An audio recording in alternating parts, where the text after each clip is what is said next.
আসসালামু আলাইকুম। আজ আমি এসেছি ঢাকা বাদামতলী ফলের আড়তে। এখানে এসে দেখলাম সকাল থেকে শ্রমিকরা অলসীনভাবে কাজ করে যাচ্ছে, যা দেখে খুব ভালো লাগলো আমার। এখানে পর্যাপ্ত ফল রয়েছে আড়তে, ফলের কোনো ঘাটতি নেই। শত শত ট্রাক এসে প্রতিদিন ফল দিয়ে যাচ্ছে এবং এখান থেকেই প্রতিদিন শত শত ট্রাক করে ব্যবসায়ীরা ঢাকার বিভিন্ন অঞ্চলে ফল নিয়ে যায়।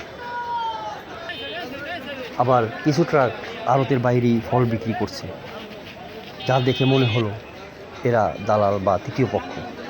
এদের কারণেই বাজারে ফলের দাম বেশি এখন, যা নিম্নবিত্ত এবং গরিবরা খেতে পারছে না।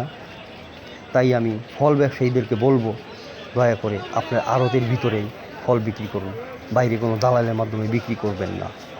ধন্যবাদ।